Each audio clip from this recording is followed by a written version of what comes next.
Greetings, James and Jerry. Let's kick it off. Hey Well, Garrett, how are you? Jerry, how are you, my friend?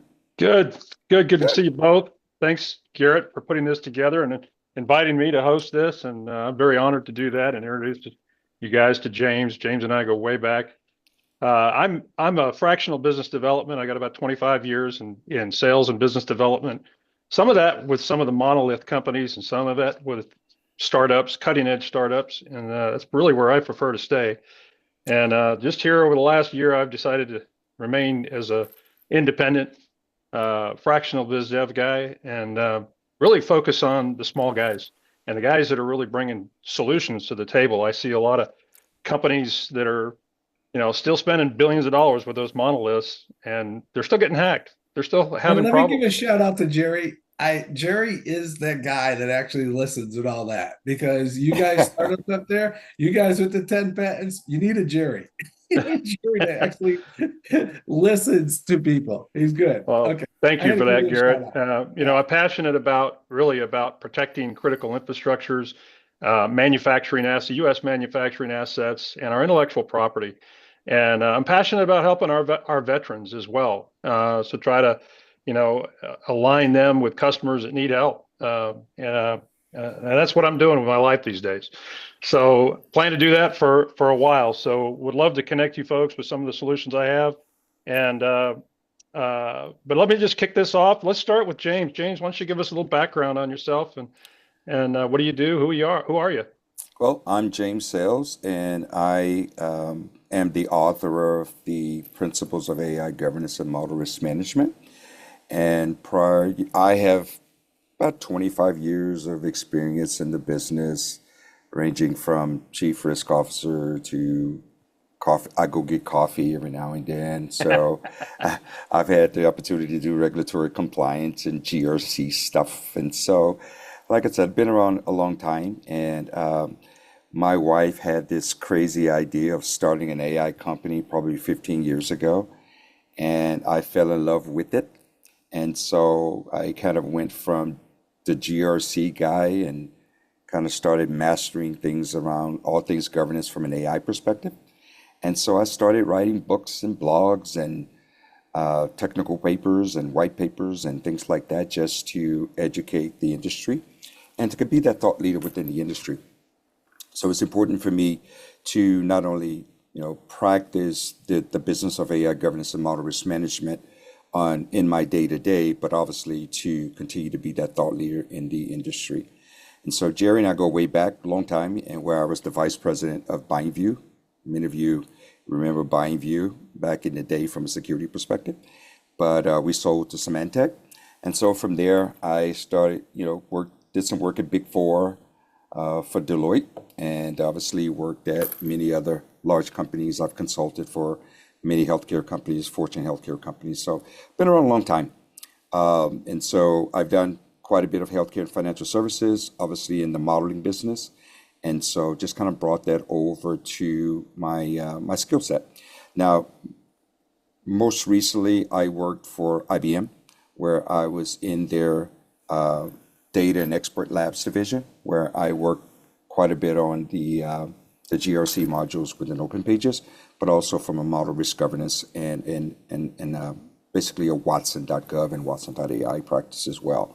So my responsibility has been around AI governance and model risk management for some time now. And again, it's one of these wonderful things that you want to be a part of, you want to experience, and obviously to be in a position in the industry to create governance models around this area. So pretty excited about it. Looking forward to being with this group today. Any questions you may have, feel free. I will also provide my contact information as well. So if you have any questions outside of this particular podcast or session today, feel free to reach out to me. I'm happy to help. Absolutely. Thanks, James. That's awesome. And man, you've got a lot of experience. And same here. If we can help get you aligned with James in some way, Jerry at mytech.network is my email. It's real simple to remember. And we'll make sure you have everybody else's as well. Garrett, why don't you give us a little background on yourself? Yeah. 30 years, maybe a little more, who knows, of cybersecurity, identity, and compliance, and mostly around identity. I was we got the conference called the Security Dynamics conference going on right there in San Francisco. I'm sorry, the RSA conference. When I joined back in the day, it was called Security Dynamics, and they had the RSA fobs. That's the agent. That was it. That was the secure ID.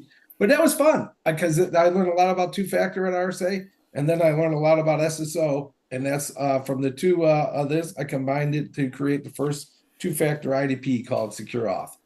And I went on, and James, love your story about AI. I went on to Cylance, and they said they needed an identity guide to build an AI product, and that's what I did. I built the first Awesome. UEBA on the device, and it had a lot of fun with that. Showed it to Cool. people, got it to work, all that kind of stuff. BlackBerry bought them, so the project, was moved aside because of BlackBerry's priorities. But I just saw yesterday, James, that was kind of funny. CrowdStrike proudly announces. What do they announce? First UEBA that's integrated into the, into the SIM. And I was like, Interesting. we did that 5 years ago, but no Yep. problem, guys. Love it. Okay, hey, but that's Yeah. it. I mean, A lot of people it's claiming needed. first when they're not. It's needed. That's Yeah. what's needed. Identity is at the forefront of not only security but also compliance, and we'll get into that. Yeah, So, I have to say, Garrett is probably one of the most.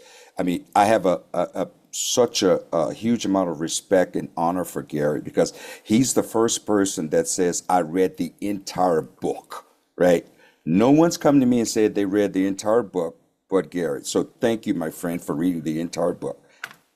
you know what I think of it. I want to make a series out of it. There you So, go, all right? good. Well, There Awesome. you go. I'm sorry I'm not there yet. I just got the book here this end of last week. I haven't had a chance to read through it, but I did read through the contents, table of contents, and read through a lot of it, James. And I can see you really took your time with this, and you didn't leave Yes, anything out. And you even covered some of the myths around AI and addressed some of those, and I correct. thought that was great. But let's start with the basics. Sure. You talk about principles of AI governance. Uh, how do you think that's going to evolve? What do you think the misconceptions are around AI and governing AI? Well, I mean, it's quite a bit of misconceptions, but it's also just the lack of awareness around how far to go with governance, right? And so most organizations, when you talk to the ML ops folk, you talk to the data science folk, you talk to the business, right? The business is saying, okay, well, I need to push my business forward. I want to gain competitive advantage. I want to, increase my market share. So all of these things are obviously great things. And so, but when you look at it from a governance and risk perspective, organizations are now starting to grasp with, okay, how do I govern this thing? I was having a conversation with my publisher about 3 weeks ago, and we were talking about writing the next edition of the book from a governance perspective. And one of the things we talked about was, okay, AI is moving in at a rapid rate of speed. First we started with AI, then we started with, artificial general intelligence. Then we went AGI. Now we're going to genification. Now we're going, super autonomous systems and super AI. So we're going forward at such a rapid rate to where we can't say, okay, well, GPT, that was 2022, 2023. Now we're looking at autonomous systems, right? And that's less than 2, 3 years ago. So AI is moving at such a rapid rate. Some of the myths are in the businesses that it's going to stagnate or it's going to move at a slower rate. That's a big myth. And that's so far away from the truth Hmm. as technically possible. And so when you look at this from a speed to market, speed to technologies, kind of how we move forward in the world of AI, trust me, we got to move quickly with this process. So it's almost like we went from creating Chat GPT and now we're looking at minds and mastery and beyond right now, right? Who would have thought that we would be looking at, in defense systems, we're looking at, using prototypes to do defense-based mechanisms, right? So this is where we are. So the biggest myth is the industry is going to slow down. No, it's not going to slow down. It's going to No, it continue needs to to move speed up. fast. right? When And you're so, talking in terms of defense, it needs to speed up. We need to stay ahead exactly. of our adversaries. Exactly. And so the governance part of it, we cannot, from a governance risk and compliance perspective, we cannot afford to lag behind this technology. So we've got to stay ahead of the technology. I know it seems like it's impossible, but we've got to be ahead of the technology to be able to identify the risk, identify all the mitigating controls, identifying where the technology is going so that we can put those control measures in place. That's what's important about this. And that's what this book is all about. And so we talk about not, having the ability to cover everything. Yeah, we cover everything. We want this to be a guidebook, but we also want this book to be more of a playbook that you can take off the shelf and say, okay, well, I'm going to look at, for example, my business is looking at, going to market faster or increasing our market share or gaining that competitive advantage. So that's a chapter in there for that. Well, what about the sales guys who saying, I need to sell AI, right? How do I sell AI? How do I sell AI governance? Well, there was a chapter in there for it as well. And so, but really, as we go from GPTs to more mind mastery and autonomous AI systems, it's really important for us to stay ahead of the technology and obviously identify the risk before the risk obviously comes into fruition and cause great damage to our organizations. You're talking about sales. That's a good lead into my next question, and that's for Garrett. Garrett, what do you run a GRC company? What are you seeing in terms of adoption and AI governance awareness? I, it, I see in James, I think you can agree with it. I see confusion. Okay. I see, straight out, Hmm. and Yep, you've yep. given and reading the book, y'all, it's really this helped me. I had Nazi just put the chapters in a link in there. It's what we have to do is we have to come up with comforting, I'm gonna hate that word, but terminology for things. Because people don't, my best engineer ever, the guy who helped me build Secure from scratch, and it was just like two or three of us. He says he always use I don't know what I don't know. And that's who we're talking to. We're talking to people who don't know what they don't know. And they Correct. and we have to make them comfortable with not knowing what they don't know. Right? I mean, That's correct. they look at, you're good at governance. Come on, you get your HIPAA, you got your SOC 2, you got your SOX, you get the stuff. Okay. Now we need to apply this to AI. Yep. And what I really got out of that reading James' books is that what we already know is a subset.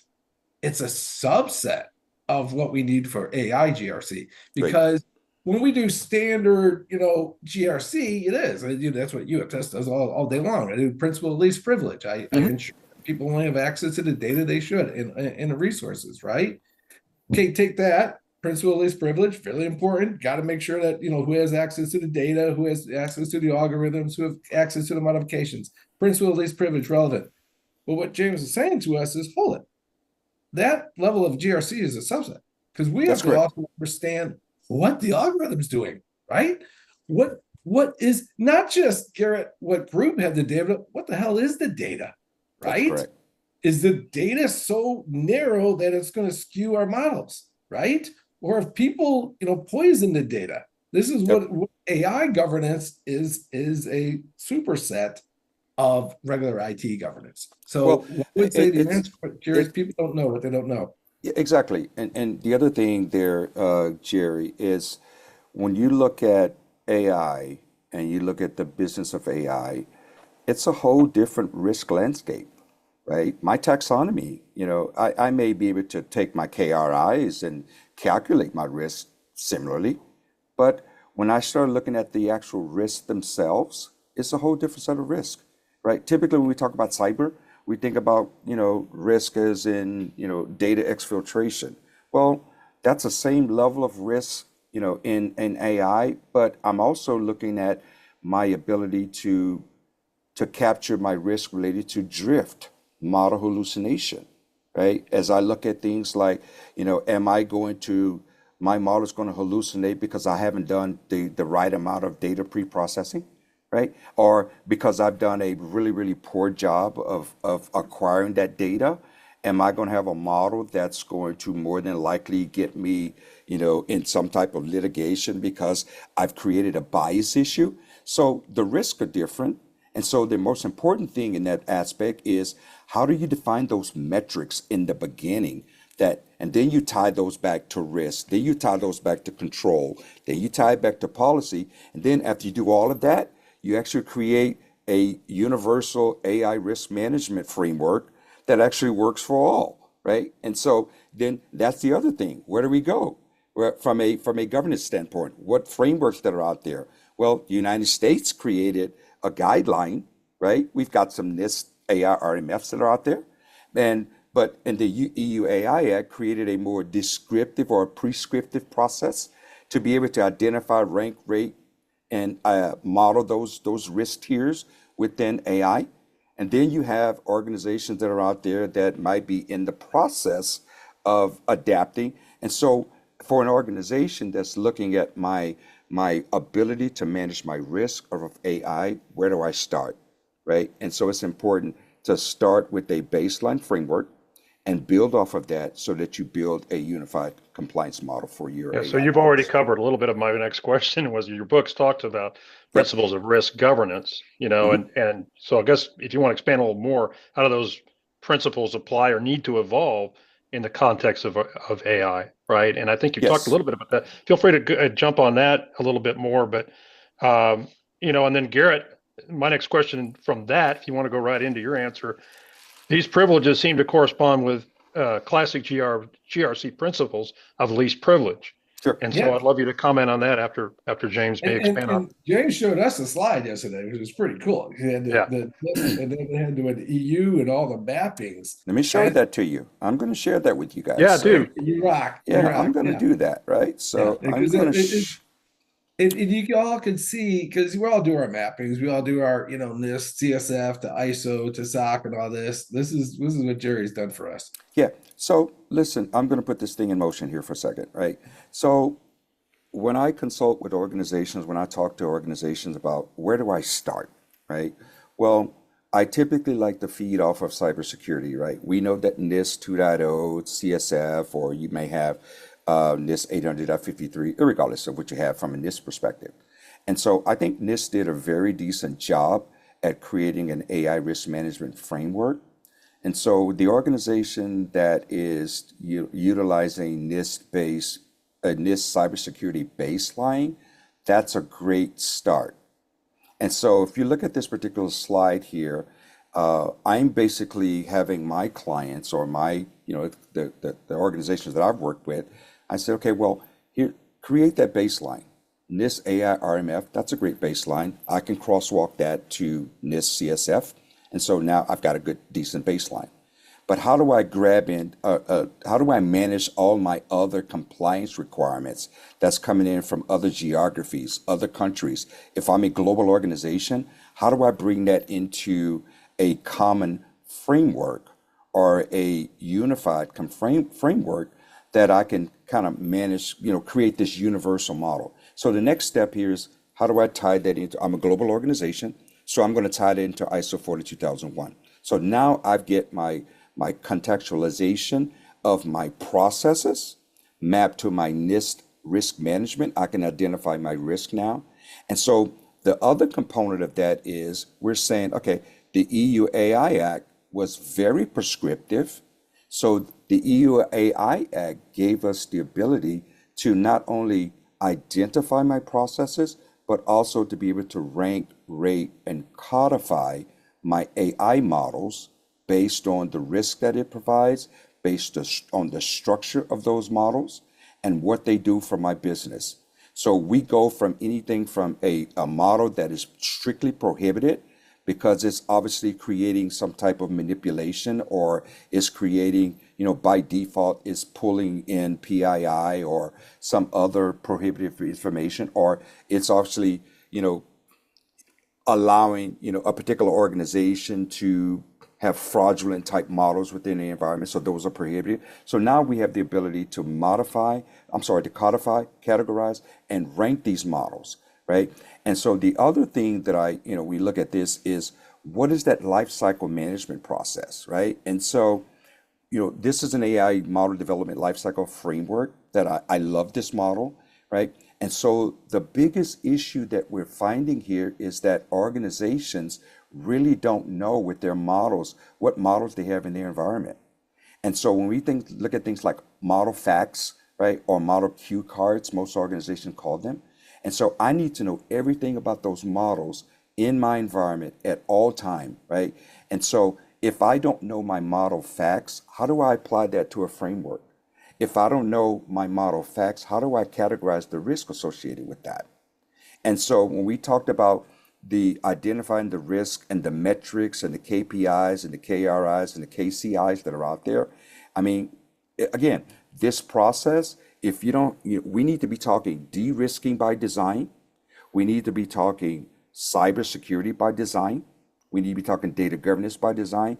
And so it's imperative that we get our ML ops folk and our developers to start thinking in the development life cycle, I need to understand what my risks are and what are my mitigating controls to address those risks, right? So bias, drift, explainability, transparency, all of these metrics need to be defined within the development life cycle stages, the development stages. Now, when we start looking at, we're ready to start pre-processing and pre-training data, right? First of all, we want to validate the data. We want to ensure that we've got the right right data. We need to make sure that we've got the right lineage. We need to make sure we have good data, right? Bad data, bad model, bad for your business, right? And so when you go through this life cycle process, when you're going from development to validation to deployment and scoring to ongoing monitoring, think about this as it's much different. Think about this as, similar to your SDOC processes. Much different, but it's kind of a similar concept. Now, when you go down here to the data acquisition level down here, that's where it gets really, really important for the organization, right? So you got to be able to look at, even if you're looking at things like Copilot, or you're looking at things like Gemini or Claude, whatever, Grok. So if you're using these GPTs out there, what access are you giving these models, right? What access are you giving, the people that's running these models? So it's important in this area to have a lifecycle framework in place as well.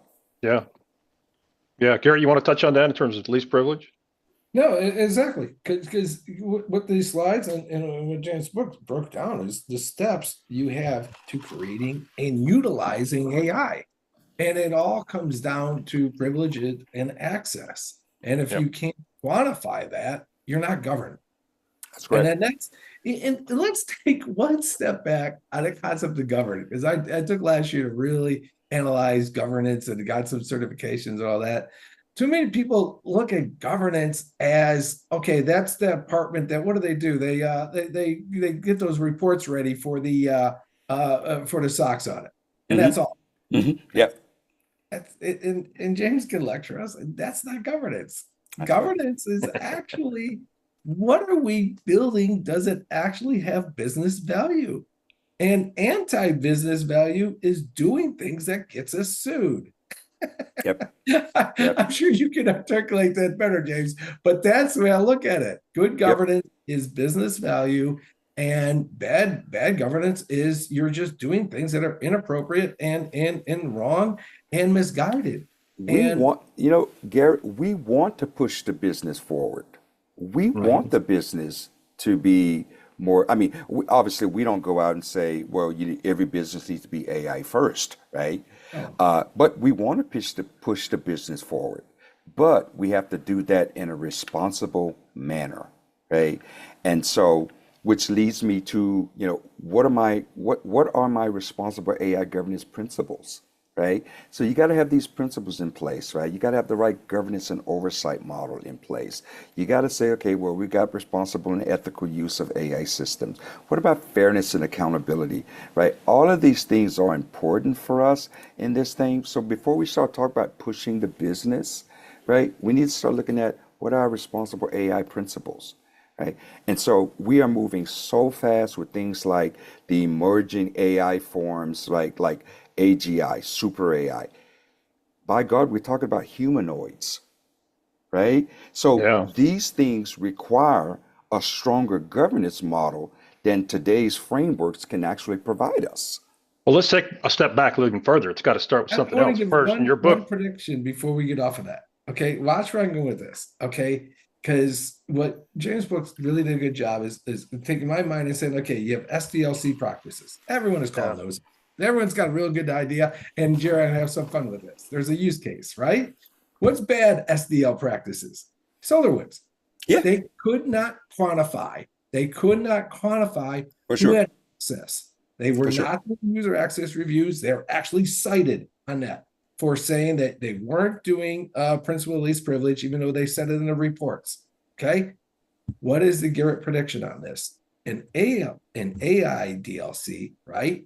We're going to have models, right? And your book already cited some that, the outcome is just going to be just skewed and it's going to be biased and Correct, it's going to be negative towards certain correct. groups or whatever. And then their defense in the US and the West, we have to defend ourselves is going to have to be these were the practices and procedures we put to get to the model. Where, obviously we're not happy with this, but if you can't defend that, that's what good governance is, right? Correct. Who had access to the data? Who did approve the data? Who Hmm. approved the algorithms? What was the testing process? That's what AI DLC is. And that's where, in answer to your question with a roundabout way, Jerry, is where the principle of least privilege comes in, right? Is that not only do we have the governance, but we can quantify and show the evidence, that we did the practice of least principle all through the AI DLC. That would be my answer. Yes. Yeah. Gary, it requires, if you look at future governance, right? Future AI governance, it's going to require real-time trust monitoring and embedded transactional-based risk management, right? We have to be managing the risk at the transactional level. So we can't just wait until a particular process runs, right? So while these models are running, right, we got to be managing risk within in those transaction levels. It's imperative that we do so, Yeah. right? It's important. And in your book, you talk about the mindset. I think it even starts with that, right? And it's got to be a shared mindset across the organization. What's the best Correct. way to get that shared? I mean, you got to communicate. Your book talks about Yep. implementing groups. Teamwork. It's teamwork. It's going to take, I right? call it the convergence of governance models, right? Enterprise risk management, they have a stake in your AI risk management process, right? You have internal audit, right? It goes to the old cliche, it takes a village to raise a kid, right? It takes a village to ensure that AI is governed appropriately, No. right? Yeah. And so enterprise risk management, internal audit, cybersecurity, the CIO, the CTO, right? All of these, the board, right? I consult with boards and I tell them that, you know what, the first thing you need to be doing is upskilling your board, right? Upskill your board of directors.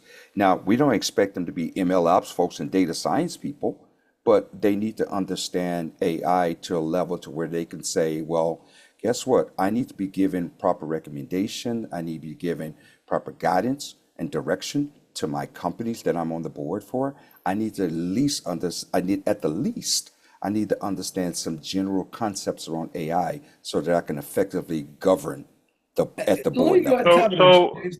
I'm sorry. What did you said the board? Because what board knows that to build good AI needs lots of data? What and board knows that some of that data is probably in conflict of their CCPA or GDPR rules? Yep. And that's and what kind of what yeah. kind of questions should they be asking and aren't, right? So Yeah, well, they should be talking to me for one, because yes, so they no, should. seriously, some of the questions they need to be asking, obviously, is you know from a risk perspective, you know, at least know who my audit committee is, and Yeah. if my audit committee is in tune to give me the information relative to gaining that competitive advantage and moving toward my AI modeling in a risk-based process or a risk-based strategy, that's important, right? So they should be talking to their audit committees. They should be talking to the CTO, right? And And we're starting to see now more organizations say, you know what, I need a chief AI officer function, right? Yeah. That's going to be totally separate from the CTO, totally separate from the CIO. That's going to drive the strategy and drive AI in a well-governed, responsible, ethical, and transparent fashion, right?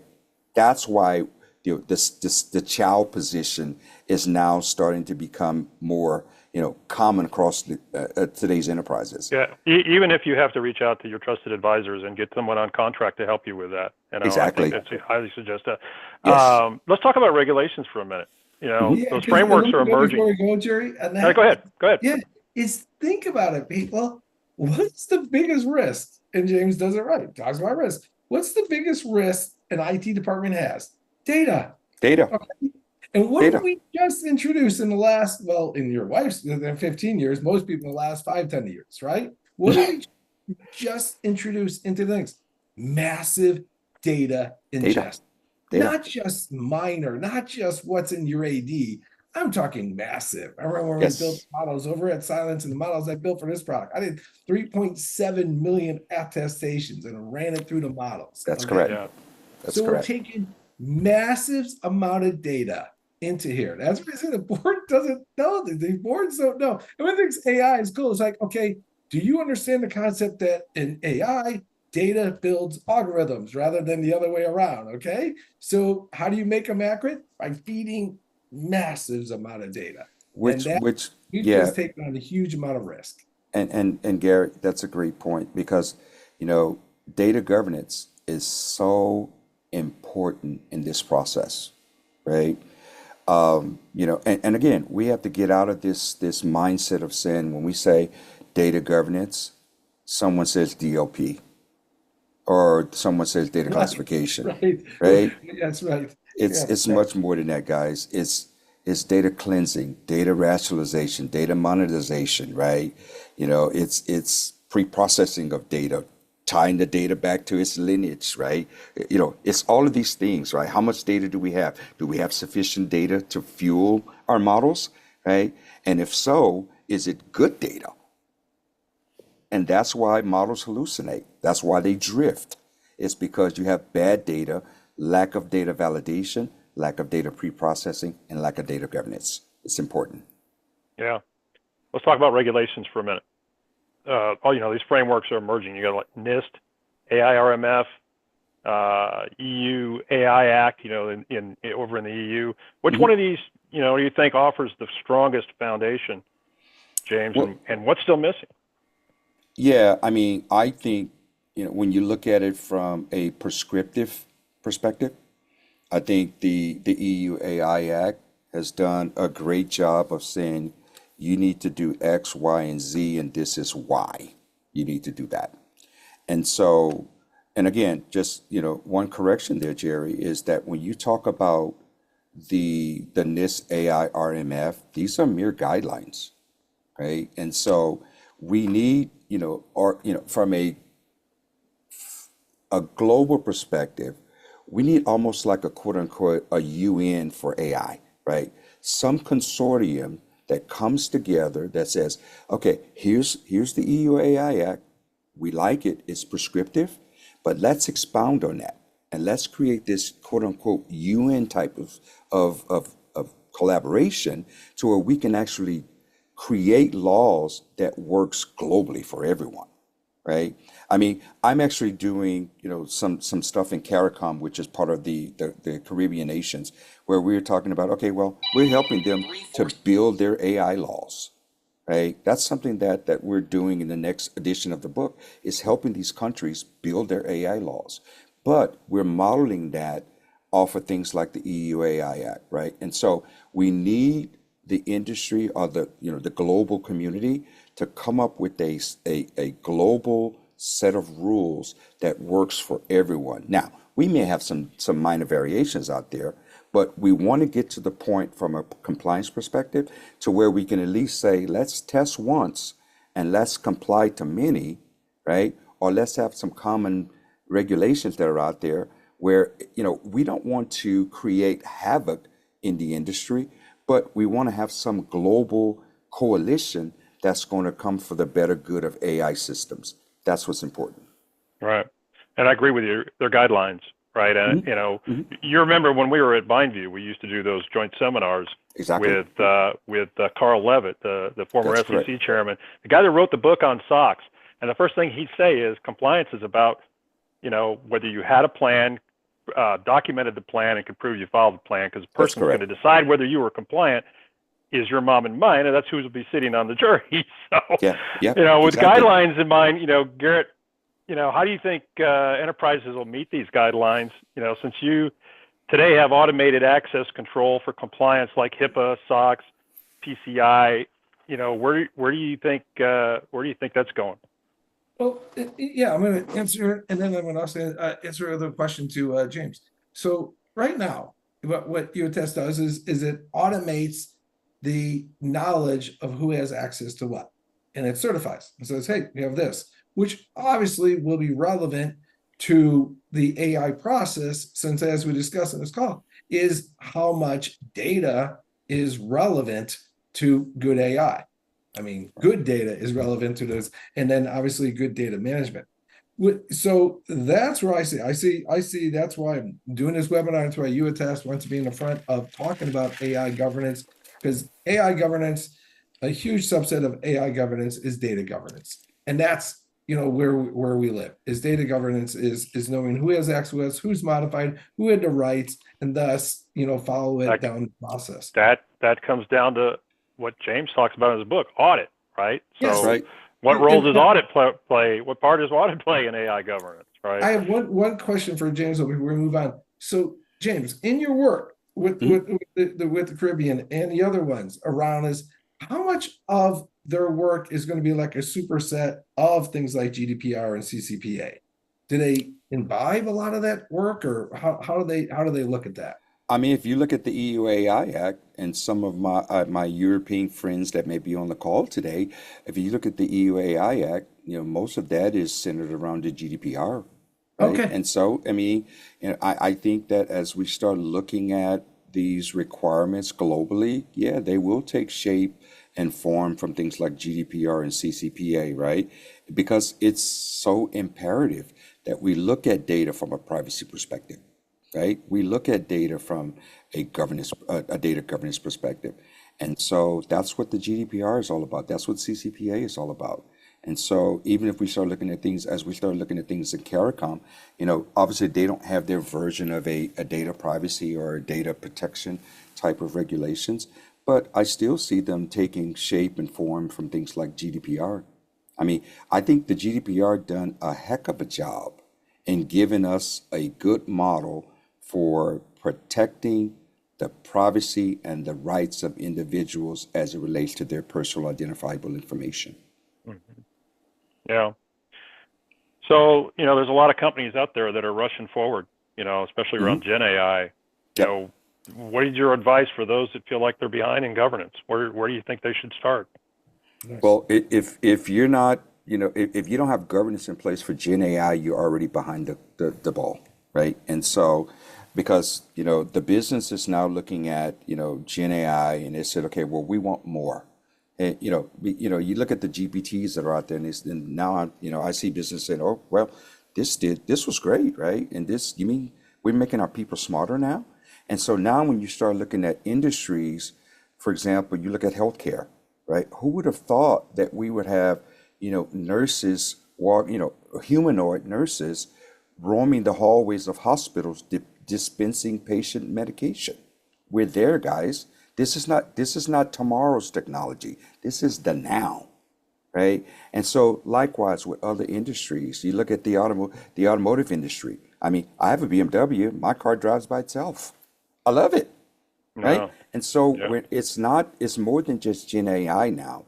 We're looking at fully autonomous systems, right? Again, we're going from metal to minds cognitively. So we're moving forward here.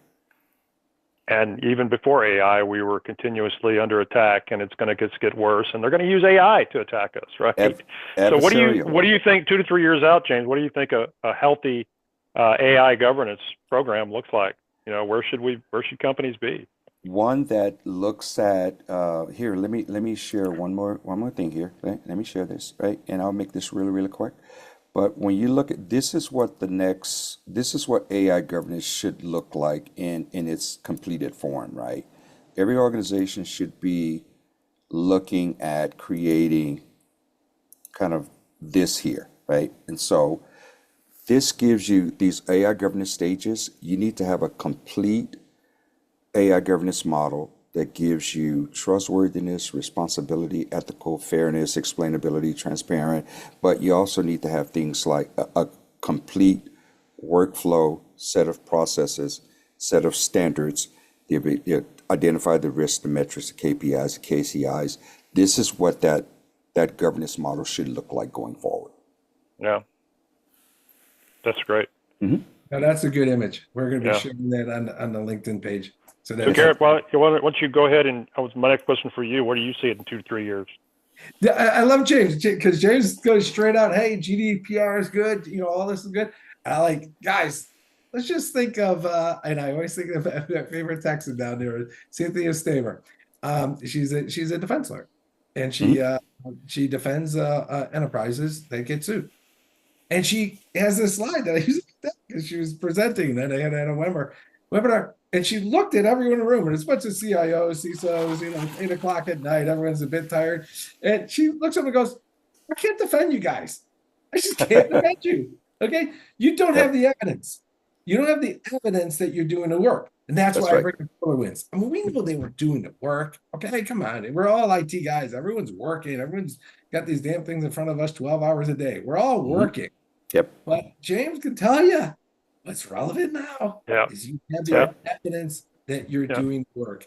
And that's the way I see it's going to be.